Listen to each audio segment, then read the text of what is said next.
Okay, it is noon and we are ready to start.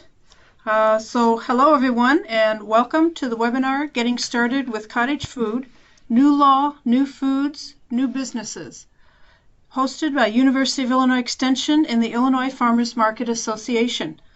My name is Lori George and I am one of the local food system small farms educators housed in Mount Vernon, Illinois, which is in the south central part of the state. We appreciate you joining us for the webinar, and we will do our best to begin and end within the space of your lunch hour. Now, this is going to be a tight frame for our speaker to deliver all this in-depth information on the topic. So please understand why we are limiting your questions to the text box at the left during the presentation. I will do my best to make sure our presenters answer them as time allows. This presentation will be recorded, and I will email a link to the archived presentation as soon as possible after this concludes. This webinar will also be uploaded to the Illinois Farmers Market Association website as well as the Illinois Local Foods YouTube website. So this week's presentation is from Molly Gleason, Communications Director, Vegetable Enthusiast, and Aspiring Apple Cider Connoisseur. Molly joined the Illinois Stewardship Alliance team in January of 2014. As Communications Director, Molly works to manage the websites and social media accounts, edit newsletters, create marketing plans and materials for many events. She also works to coordinate the Buy Fresh, Buy Local Central Illinois chapter and is extensively involved in various other local foods programming. But first, I would like to introduce Jane Maxwell, who is the Executive Director from the Illinois Farmers Market Association. Jane is passionate about expanding local foods and farmers markets. As a registered dietitian, she believes strongly in the health value of local food and advocates for local foods by building systems that highlight the economic value of markets to communities and farmers themselves. Welcome, Jane. Thank you, Lori. First of all, thank you to Lori and the University of Illinois Extension for hosting us today, and thank you to Molly Gleason from the Illinois Stewardship Alliance for agreeing to be our guest presenter for today. I'd like to tell you just briefly a little bit about the Illinois Farmers Market Association, and I invite you to go to our website, www.ilfma.org, for more information about Illinois Farmers Market Association. We're a membership organization. We cover the entire state of Illinois, and our goal is to support local food and food systems.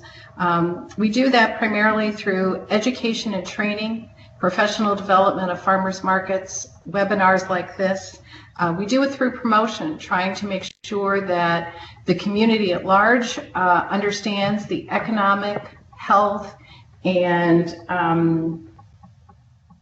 community impacts of farmers markets. So we do everything we can to promote farmers markets, and then we work with our partners to try and advocate for farmers markets and farmers to make sure that growing and producing and selling in Illinois is as easy as possible. We are in the midst of our 2019 membership drive. I encourage you to check us out. We do try and offer value to our members. Membership is at a very reasonable amount.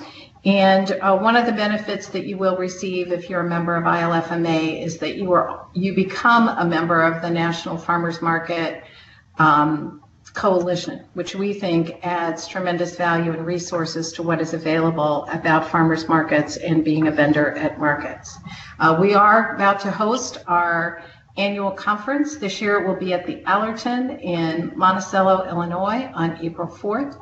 We provide a discounted rate to anyone who is a member to attend our conference. And we really encourage you to come because, as Molly and I were talking, if any of you joined the call earlier, we hope to take this topic and others related and expand them a little bit at the conference when we have an opportunity to spend a day together rather than just an hour. The other thing that the Farmers Market Association has been working on is we received a Farmers Market Promotion Grant in 2015, and we were able to create, in partnership with Market Maker, an online database system of farmers markets and producers across the state of Illinois. If you're not a member of Connect Fresh Illinois, we highly encourage you to complete a profile so that you have an accurate listing within the system. And if you are a member, we ask you to take a few minutes as this season begins and make sure that your listing is up to date and has the most current information available. All the information that we collect from Connect Fresh Illinois is then available in our phone app, which is called What's in Season. And so again, another way for producers, farmers markets, farmers market managers, and consumers to connect with local producers and farmers markets across the state.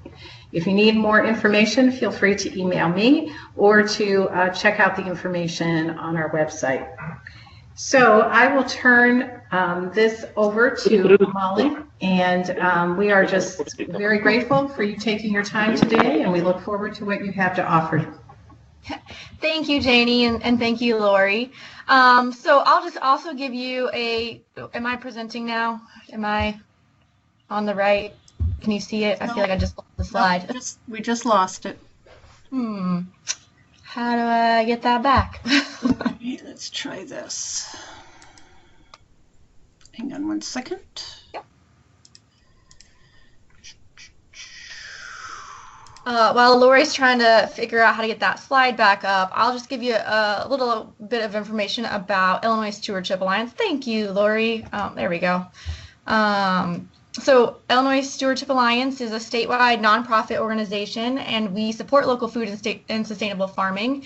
And the biggest way that we do that is through organizing and policy advocacy for local food. So one of our initiatives that began back actually in 2012 was to create an Illinois cottage food law. And the reason that this law was needed is because previously, if you wanted to start a food business, you had to have a commercial kitchen. And a commercial kitchen, for anybody who's tried to look into the cost or try to find one in their area, you might know that it's, can cost you tens of thousands of dollars.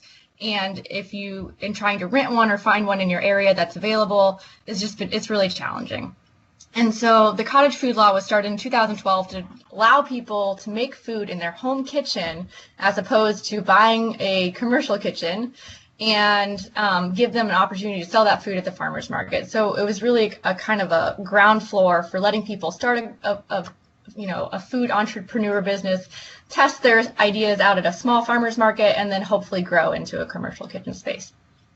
So that passed in 2012, and then we talked more with our people who had the cottage foods license, with our farmers, with our members, and we realized that, this is great, but it only allows a limited amount of food. And those foods are non-hazardous foods like baked goods, jams, and jellies. And that's great, but it's mostly, just fruit was allowed, and you couldn't really do anything with vegetables. And a lot of farmers were saying, I have a bumper crop of cucumbers that I cannot do anything with, and it's just going into the compost pile now. So we rallied again in 2017 to pass the Food Freedom Act, which was a kind of a game changer. It totally flipped the paradigm of cottage food from just being a small list of foods that you can make to now saying, all right, you can make everything except this small list of hazardous foods that you can't make. So that was passed in 2017. It went into effect in 2018, so just last year was our first year.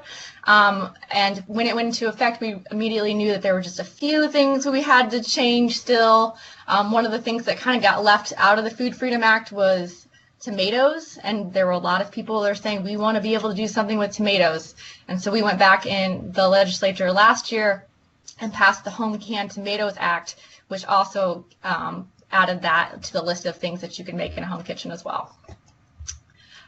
So one of the other things that happened last year was we realized that not all of the county health departments were on the same page. We'd passed this bill, And we thought it was great, it was wonderful, but then people were going to get their cottage food license and talking to the county health department, and county health departments are regulated locally, and so not all the county health departments were getting the same information, and so not everybody people were having trouble getting this cottage food license and making the foods that were allowed in the law now.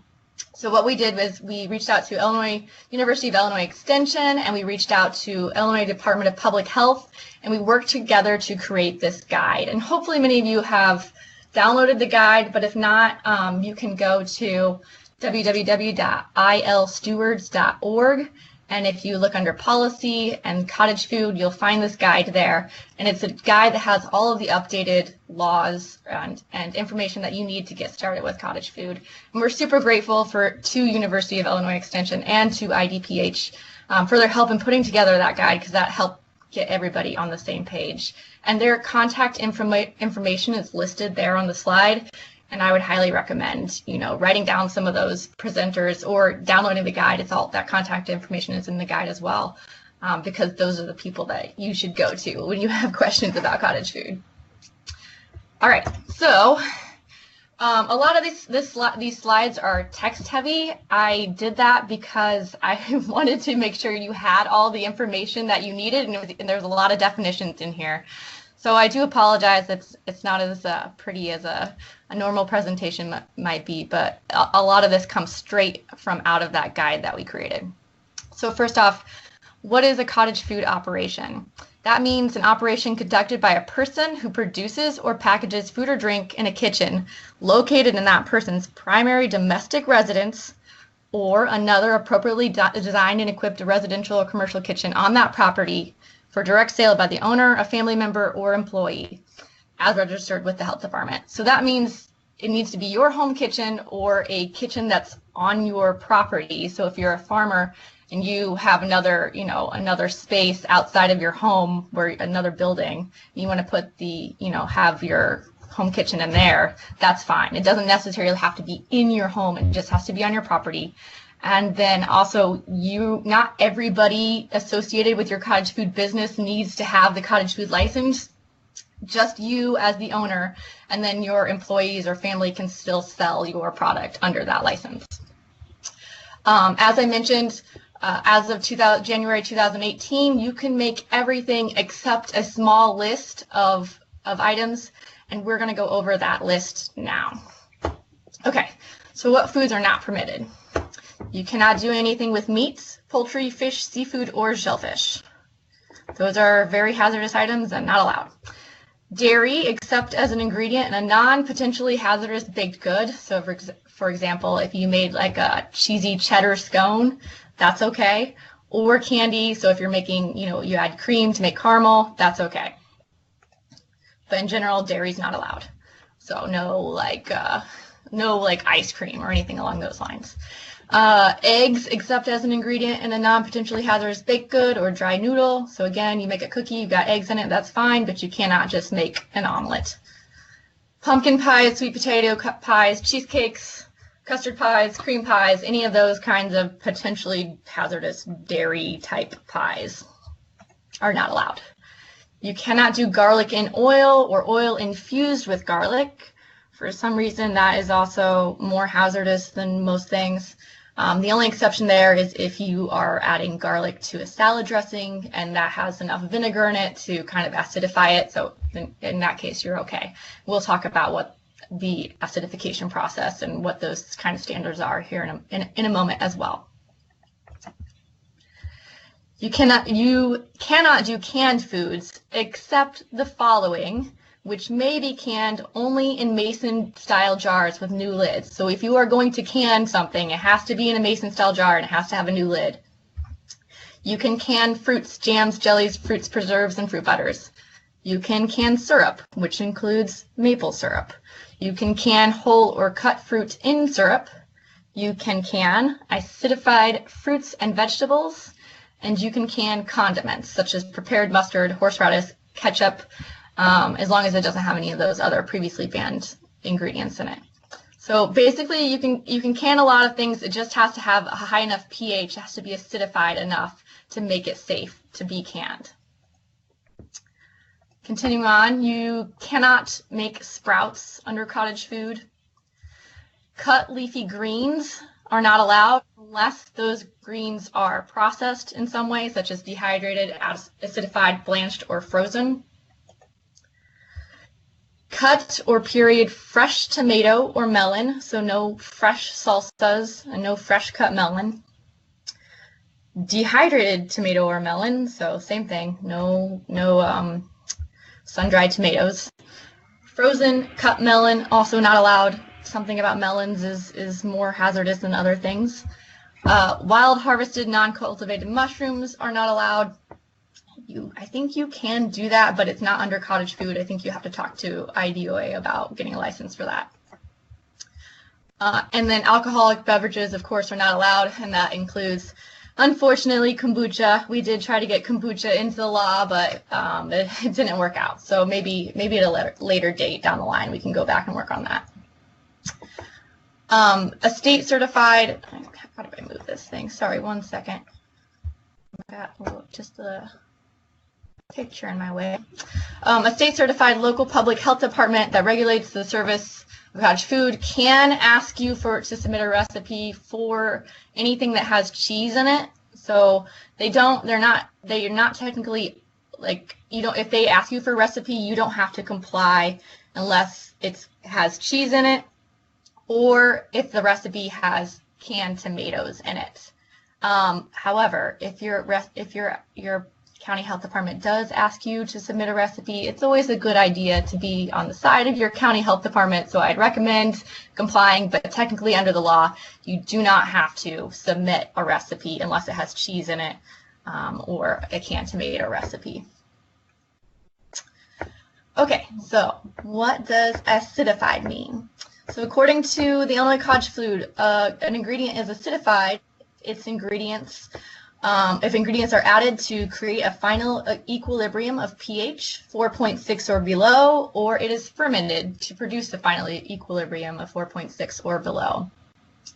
The onus here is on cottage food producers to make sure the vegetables are properly acidified and do not cause harm to consumers. So again, the health department can't technically require you to submit a recipe or to get testing done, but so the onus is on you to make sure that your stuff is properly acidified. So I was doing this presentation a while back, and one of the ladies in the audience said that when she does her fermented and pickled stuff, she buys a home testing kit, a home testing pH kit, and she batch tests all of her products to make sure that they are at that 4.6 level before she takes them out and sells them to her shoppers or her customers. I highly recommend that. I think that's a great idea. I don't know how expensive home testing kits are, but I think that's a great idea to make sure that you are following food safety. And I will say again that we worked really hard. A lot of people worked really hard to make sure that this cottage food law passed and that people could do these kinds of things in their home kitchen. So please do make sure you practice good food safety and good handling procedures, because if something happens and someone gets sick off of cottage food, the cottage food law is going out the window. We're going to have to start over from scratch.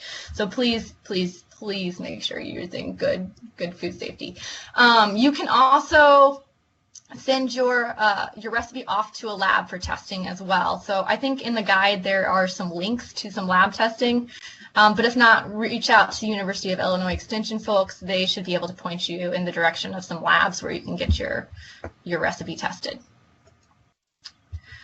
Okay, so what does canned mean? Oh, well, I'll just go back, sorry, real quick. Under acidified vegetables, pickled asparagus, pepper relish, canned corn salsa, as long as you add enough acid to it, chilled coleslaw, sauerkraut, those are all products that you can make that have been acidified. So just to clarify. Few examples there. So what does canned mean? A home canned food is preserved in an airtight vacuum sealed container that is heat processed sufficiently to enable storing the food at normal home temperatures. There are two types of canning. There's the boiling water bath canning and the pressure canning. For our purposes, the boiling water bath canning is safe enough for all of the acidified fruits and vegetables or other products that you're going to be using. Pressure canning is like a level above. You can absolutely pressure can your stuff, but it's not a requirement. Boiling water bath should get you where you need. Pressure canning is usually used for low acid foods. So if you were just going to can like corn or canned green beans, you'd use pressure canning. Those types of products are not allowed under cottage food because not enough acid has been added to them to make them safe. So low acid foods, not allowed. If you wanna can anything, it has to be enough acid in it to make it food safe. Okay. Oh, the other note there is that you do not have to can those things. You could just sell them in, in a sealed container, chilled, or you could sell them frozen. You do not necessarily have to can your acidified fruits and vegetables. So, for example, a lot of people don't want to can their fermented things because that's going to kill all the probiotics. And so and that's the reason to make a fermented food. So you might not want to can that. So in that case, you just need to sell it chilled. So canning is an option, but it's not a requirement. For home canned tomatoes, they must follow just a small additional set of guidelines. You have to either, because they are more hazardous than your regular vegetables, you have to either follow exactly a recipe that has been tested by the United States Department of Agriculture or University of Illinois Extension or any other extension office in the state. Or you must submit the recipe at the cottage, submit your own recipe at your expense to a commercial laboratory for testing to make sure that it is acidified enough. If you're whichever recipe you're using, if you're creating your own, or if you are using one from United States Department of Ag or University of Illinois Extension, you have to make sure that you use the same varietal of tomato in that recipe. You can't switch that up because different tomatoes have different acid content and different acid levels. So make sure you're using the same type of tomato because that will affect the pH of your end product at the end. So this is the one case where your health department can say we need your recipe for this, or they may require you to get lab testing for it. So this is that one exception. Again, University of Illinois Extension has lots of great canning resources. And they recently just came out with a website, a whole new website dedicated to cottage food called Garden Gate to Dinner Plate. So if you have a chance, go check that out. Garden Gate to Dinner Plate. It's got tons of resources about cottage food. They are your go-to people especially for canning. Let's see. Oh, we're gonna play a game. So I guess in this instance, we can. I don't know if you can unmute yourselves, or you can just follow along. But we're gonna play Can I Can It? So pepper jelly. Any guesses for people who are unmuted? Yeah. Yes. Yes, as long as there's sufficient enough acid, you can can pepper jelly. Pumpkin or apple butter?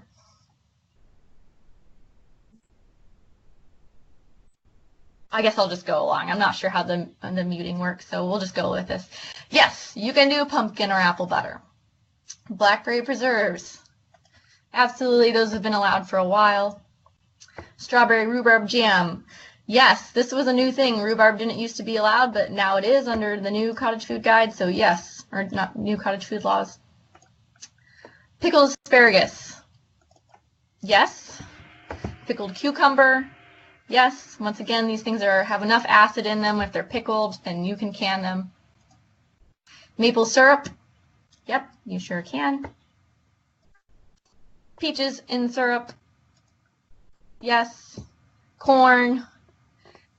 No, not unless you're adding enough acid. You need to add a vinegar or lime or something to it to make it more safe. So you cannot just straight can corn. Green beans, same problem. Cannot just can straight green beans. Those are low acid foods. Corn salsa. Yep, as long as you're adding enough acid, Vegan tomato soup.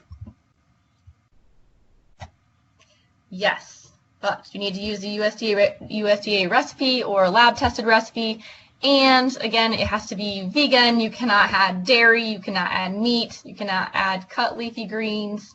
So it's got to be a vegan soup there. Tomato basil spaghetti sauce. Yes, same thing. It's got to be lab tested or use a USDA recipe, but totally allowed. Vodka sauce.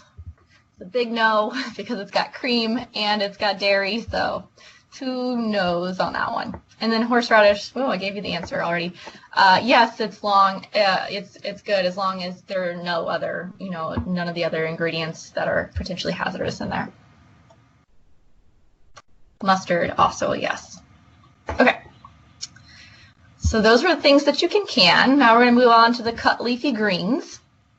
So for leafy greens, the definition is that it is an iceberg lettuce, romaine lettuce, leaf lettuce, butter lettuce, baby leaf lettuce, escarole, endive, spring mix, spinach, cabbage, kale, arugula, and chard.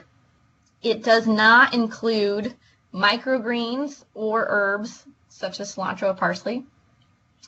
And then the cut part, it's any green that has been cut, shredded, sliced, chopped, torn, or other ways made into smaller pieces. So what this essentially means is that you cannot make fresh salads like a Caesar salad with chopped up romaine lettuce, because those are cut leafy greens that are not allowed.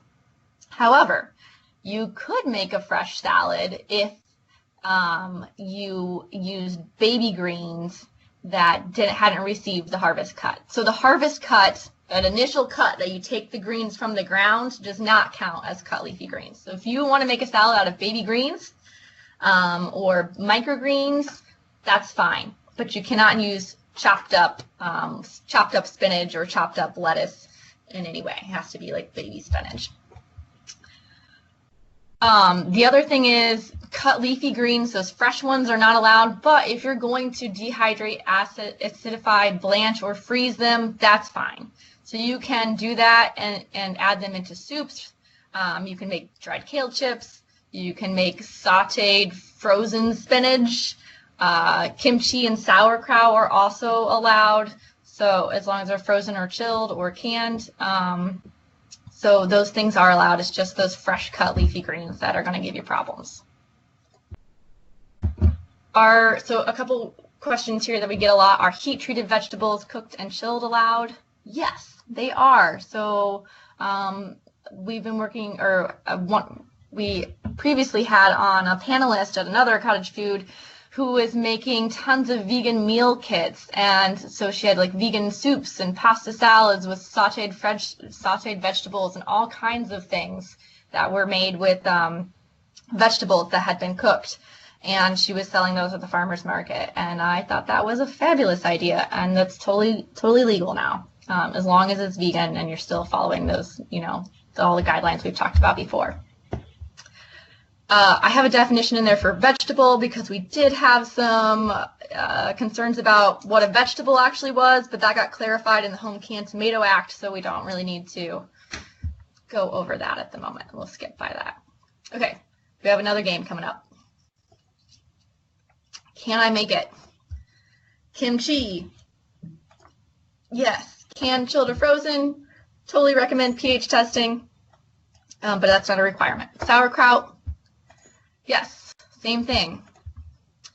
Chilled, ready-made salads. Depends. Only with the harvest cut greens. If you're going to add cut melon and tomatoes, you cannot do that. They have to be like the whole baby tomatoes. And if you're using dressing and it's homemade, that also must follow Cottage Food license regulations, or you could just use like a store-bought dressing and you'd be fine.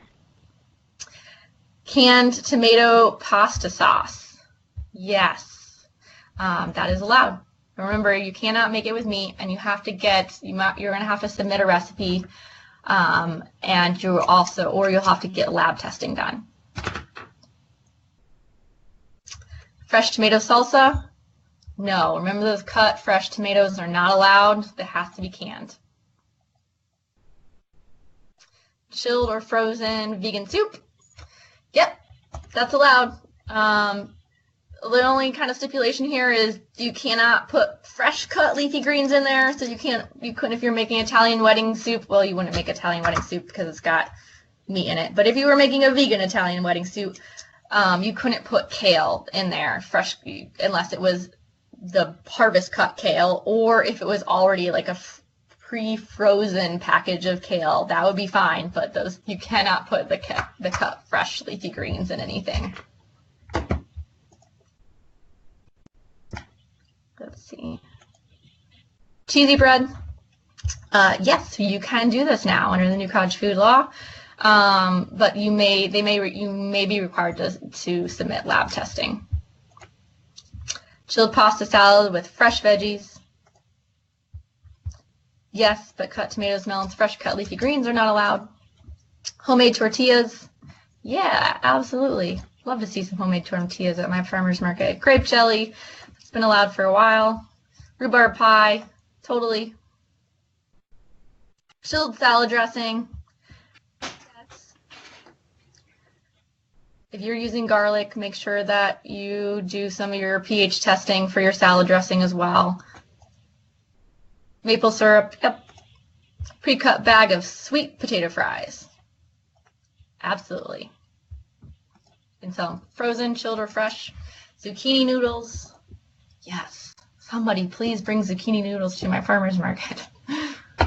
Okay, so sales avenues. This is the other thing that's it's a little tricky. A cottage food operation may only sell products at a farmer's market in Illinois. There are a few exceptions to this, but just to be clear, a farmer's market is defined as a common facility or area where farmers gather to sell a variety of fresh fruits and vegetables. So you cannot sell your cottage food product at the county fair. You cannot sell it at a craft fair. You cannot sell it at a garage sale. Those things are not allowed. It's strictly limited to farmers markets right now. However, there are a few exceptions. So if your cottage food has a locally grown agricultural product that is the main ingredient, it may be sold on the farm where that product was grown, or it can be delivered directly to consumer. So the law was written this way in order to encourage cottage food entrepreneurs to buy their products from local farmers, because it gives you an additional couple sales outlets. So a locally grown agricultural product is defined as a raw product that comes directly from an Illinois farm or mill. So it could be eggs, it could be flour, cornmeal, vegetables, fruits, nuts, as long as it comes from, you're buying it directly from the farmer. Then you have a couple more sales outlets. And I have the Buy Fresh, Buy Local guide up there because that's one of the other things that Illinois Stewardship Alliance does is we produce this guide. And it has a listing of all the farmers markets, farm-to-table restaurants, whatnot, in central Illinois. We're working to expand that a little bit bigger, hopefully in the next year. But for right now in central Illinois, if you're looking for farms where you can buy your products, check out that guide. Also, of course, check out ILFMA has a great listing of all the farmers markets across the state. So, of course, if you want to find local farms, that's the place to go to find your farms as well. Okay. So a couple questions here. Can I deliver cottage food directly to consumers? Yes, but only if you have a locally grown agricultural product as your main ingredient. So I think I glossed over it a little bit, but for example, if you were making blueberry muffins, the main ingredient would be the blueberries. That's like the signature ingredient. And as long as those came from a local farm, yes, you could deliver that directly to consumers. Can I sell products online for home delivery? Yes, you can. But again, only if you have a local ingredient as your main ingredient or signature ingredient. Main ingredient or signature ingredient doesn't have to be like the highest ingredient by weight. It just has to be the signature kind of ingredient. So if you're, again, to the blueberry muffins, like the wheat in there might be the main ingredient, but the blueberries are the signature ingredient. So just a little clarity there. But yes, you can sell products online for home delivery. if you're doing that and you have a website, make sure that at the point of sale you have some kind of information up there to let customers know that they are buying a cottage food item.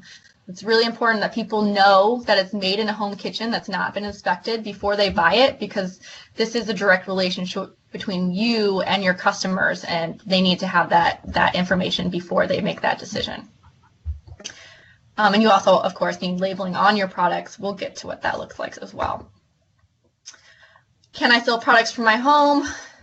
No. This is kind of an oversight in the law.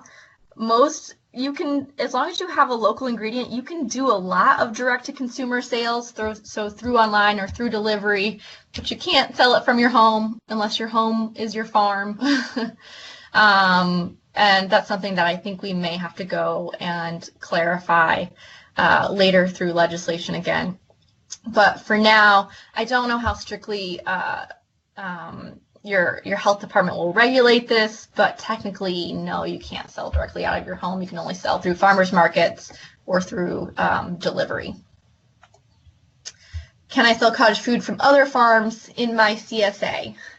I wrote that this is a bit of a gray area. We have got some clarity on this. Worked with IDPH on this a little bit a couple weeks ago. The answer here is technically no. You cannot sell from other products from other farms in your CSA, because what that does is turn your CSA into a distributor. And once again, the intent of the law is for cottage food to be a direct relationship between the farmer and the shopper, and distributing through other farms' products through your CSA makes you a distributor and takes away that relationship. So technically, no, you cannot do that. However, what you can do is, if you're a farm and you have a bumper crop of cucumbers, you can have an arrangement with a cottage food producer to make your cucumbers into pickles, and then sell those pickled cucumbers back through your farm's CSA. So maybe you don't have enough time to do all the pickling. You can have some kind of arrangement with, maybe you sell it to them, and maybe they sell it back to you, however it works out. But you can have an arrangement with the cottage food producer to make your cucumbers into pickles, and then you can sell those pickles through your CSA. It just has to have your own farm ingredients in there. Sorry, I see a question about the home kitchen license. The home kitchen license is it's another piece of legislation that lets you sell things from your home, only non-hazardous baked goods, essentially. You can sell those out of your home. There's a cap. You can only sell $1,000 per month, and your county has to have adopted that legislation. So it depends on your county. It's a county by county basis, depends on if they've adopted it or not. But it essentially allows people to have to be able to sell cookies and wedding cakes and have kind of a home bakery business. But there is a cap on the amount of sales that you can have through that license. Signage, labeling, and certification. I'm going to breeze through this because it's all pretty straightforward, but basically you have to follow these 6 things. You have to make sure all your ingredients are listed. You have to have, the important one I think to me is number 4, you have to have this label: this product was produced in a home kitchen, not subject to public health inspections. That may also process common food allergens. That has to be on your product's labeling somewhere. And in addition, at the point of sale, you also have to have a placard made that has that same language on it. So people know, like at your farm stand or your booth, you have to have that signage, and it has to be on all of your products as well. Again, I'm going to kind of breeze through some of these things because it's all pretty clear. Number 3 there, what food certification, safety certification is required? The person preparing or packaging products in a cottage food operation must have this CFPM certificate. Okay, this used to be the Food Safety Sanitation Manager certificate, FSSMC. That is no longer required. This CFPM has taken its place. The city of Chicago, if you're living in that area, they may have some additional certification for you. But other than that, the CFPM should work for you across the state. To get that, You can take it online. Fees vary, but they're usually about $100 to $200. And then once you've gotten that certification, it's good for 5 years. The other good thing about that certification is also the certification that you need if you want to get a product sampling license as well. So if you have that CFPM certification for cottage food, it also works for the product sampling license, and so it makes that doubly easy to get. Let's see. What are the cottage food operation registration and fee requirements? It's only $25 for a cottage food license. So once you've taken your CFPM course and you've passed that, you just have to apply at your local county health department for the license. It's $25. It should be good across the state. So no matter what county you sell in, that cottage food license is going to work for you. Thanks to the Food Freedom Act, there's now no longer any cap on how much money you can make through cottage food. So you can make a living wage and have a really successful cottage food business. There's no fee or no limits on how much you can make. Let's see, additional food safety provisions. That just basically says that if there's a complaint, IDPH or your county health department can come inspect your kitchen. So generally not something to worry about unless someone complains about your food or if there's been a food safety illness or outbreak. Okay, I think this is the last slide. So refrigeration, if you're selling a chilled or frozen cottage food product, you must keep it cold and chilled during transport, and you can sell it at the farmer's market. It's not a problem. We did pass a couple years ago the Local Food Business Opportunities Act, and so that says that your health department cannot require mechanical refrigeration. So as long as you can keep it at that 41 degrees at all times, you don't have to buy a refrigerator. You can have a cooler filled with ice, but you just have to be able to maintain that 41 degrees. So your health department might come around for a couple weeks and take the temperature in your cooler to make sure it's staying at 41 degrees. But yeah, you don't have to actually physically buy mechanical refrigeration unless you want to. It's always a good idea. It works a little bit better than a cooler system. But if you're just getting started and want to kind of test things out, you can do the whole cooler system kind of thing. And then for sampling, as I mentioned before, you can sample your products at the farmer's market. The important thing to remember here is that you cannot, cottage food cannot be prepared on site. So your cottage food always has to be prepared in your home kitchen and then delivered to your farmer's market or through delivery. You cannot prepare anything on site. So if you want to do that, you have to get the sampling certificate.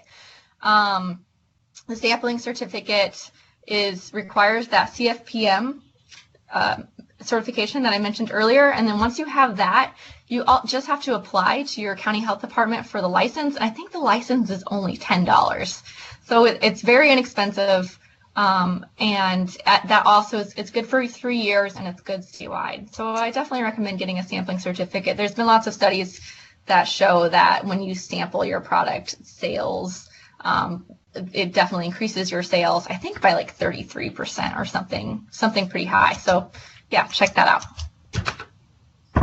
And I think, yeah, so this is the guide. Thank you, Lori, for throwing this up here. This is that's the link to the guide. If you haven't downloaded it yet, definitely go download that. It's got everything you need. And then if you have other questions, please don't hesitate to reach out to me. My email is molly@ilstewards.org. I have no more slides, but I just want to mention a couple more things that are coming up that are good resources for you. So Janie mentioned that the ILFMA conference is on April 4th. Definitely mark your calendars for that. It's a good resource whether you're a cottage food producer or not, just because there will be lots of other farmers and farmers market managers there, and it'll give you everything you know or want to know about selling at a farmer's market. The Garden Gate Dinner Plate website that I mentioned earlier by University of Illinois Extension has tons of resources. Check that out. And then recently, Illinois Stewardship Alliance started a cottage food Facebook group, and that has been really great because people can post their questions in there and they get answers from other people in the cottage food community. So it's a space to kind of build community around cottage food. So check that out. That's at facebook.com/Illinois Cottage Food. And if you have more questions or want to network with other cottage food producers, that's a good place to go.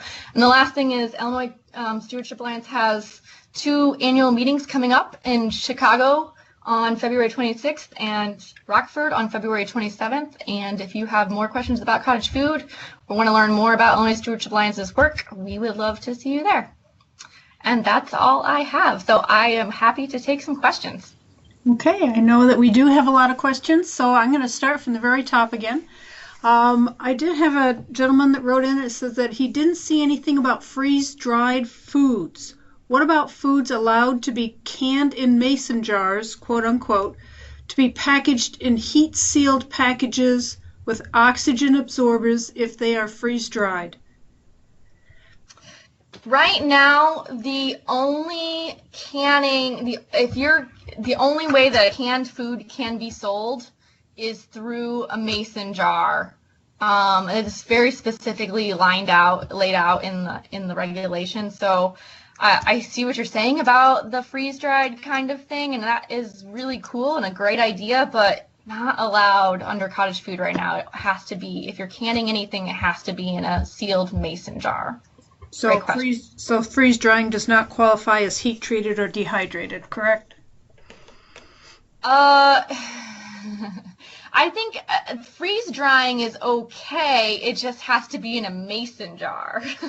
It's not. Let me go check. Let me check with It's a good question.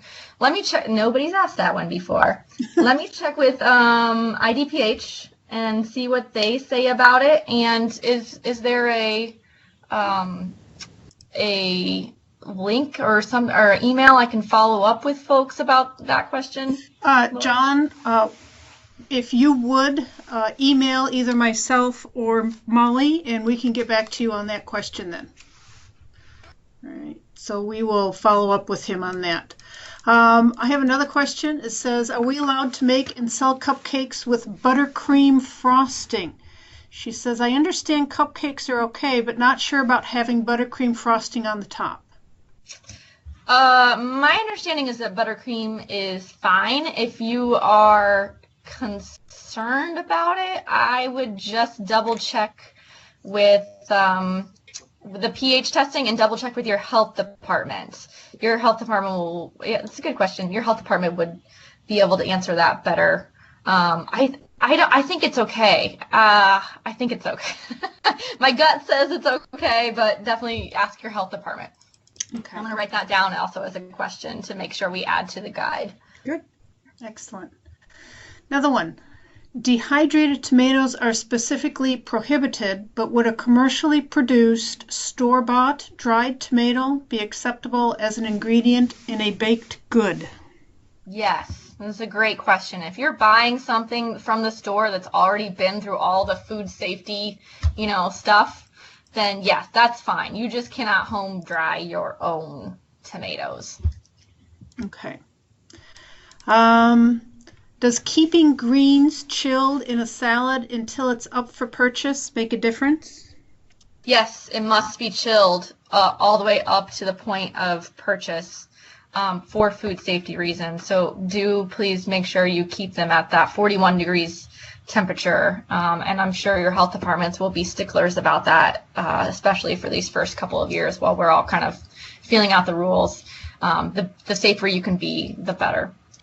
Okay. Speaking of bakery, does the Cottage Food Act cover fresh baked bread, muffins, etc.? I think so, since you mentioned tortillas and cheddar biscuits with dairy usage approved.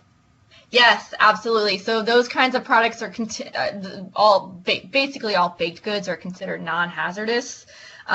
So they've been allowed for a while. So yes, absolutely, those fall under cottage food law. Okay. If we have Serve Safe Manager license, should we still get sampling certificate? The Serve Safe. I don't know what that is. So I don't know that I can give you a clear answer. I know that you have to have your CFPM to get the sampling certificate. And I think that's the only thing that you have to have, and I don't know, but I would say check with your county health department or with one of the IDPH folks that was listed at the beginning of this presentation, because they will have more clarity on that. I'm not sure what ServSafe is.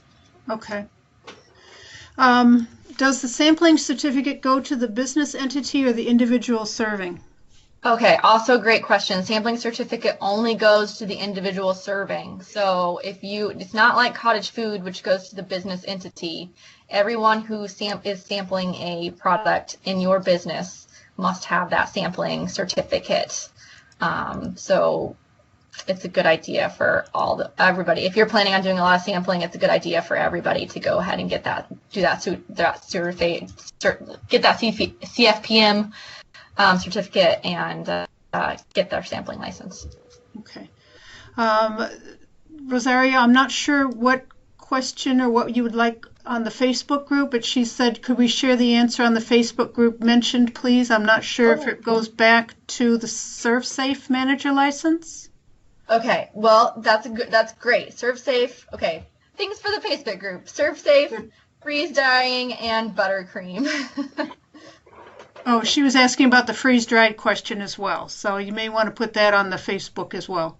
Okay, yes. As soon as I find out the details on that, I will post that in the Facebook group. Absolutely. Okay. Another question about chocolate truffles. The filling, or the ganache, contains lightly boiled heavy cream and a little bit of butter. Can they do something like that? Yes, you can make candy with dairy in it for the most part. Your health department might like to ask you for a recipe or something, but it's specifically allowed. So yeah, you should be okay. Okay. Let's see. And what is this? What is the Facebook group name? It's Illinois Cottage Food Entrepreneurs, and you can go to. Let me just type the group link. Yep, good idea.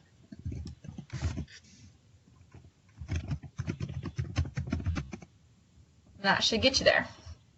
And if you would, please put in your email address so people know to contact you, especially about that freeze drying question. So if you would, Molly, go ahead and put it in.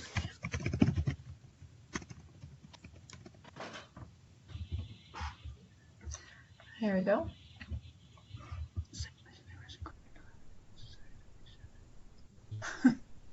Okay. There are several people that want to get a copy of the presentation. I think that's going to be up to you, Molly, whether you will release it. I know that the webinar itself will be posted to the Illinois Farmers Market Association website, so probably check starting tomorrow. We will also be posting it to the Illinois Small Farms website as well. And so I will send a link once they're posted to everybody that has signed up for this webinar. Yeah, I have no problem releasing this webinar or this presentation, but the presentation is really almost word for word out of the Cottage Food Guide. So if you download the Cottage Food Guide, you basically got this presentation. All right. So that would be the route I would go. Okay, so somebody tried the Facebook link and said it did not work. Let me just pull that up real quick and make sure that's. I'll get you the actual physical link from the group. Okay. Oh, sorry. You have to. I missed. And while she's doing that, are there any other questions, comments, or concerns that people want to mention? From the garden gates to dinner plates, I know that website is up. Drusilla or Mary, do you want to? Thank you. Do you want to go ahead and put that link up there again, if you would? That would be beneficial for people to know who to contact here through the University of Illinois Extension concerning the cottage food. If you would, please, Drusilla or Mary, if you have the ability to put that up there. Any other questions, comments, or concerns? Thank you, Jenna. All right. At this time, well, I'd like to thank Molly from the Illinois Stewardship Alliance for the great presentation and sharing your expertise with us on all of this cottage food. I'd also like to thank everyone for joining us on the webinar and hope you got some information that will help you in your small farm endeavors. Again, please look for an email with me to the link to the archived webinar, and it will be on the Illinois Farmers Market Association website, as well as the Illinois Small Farms website. And if there are no further questions, then I would like to wish you a fabulous rest of the day and a productive growing season for 2019. Thank you for joining us.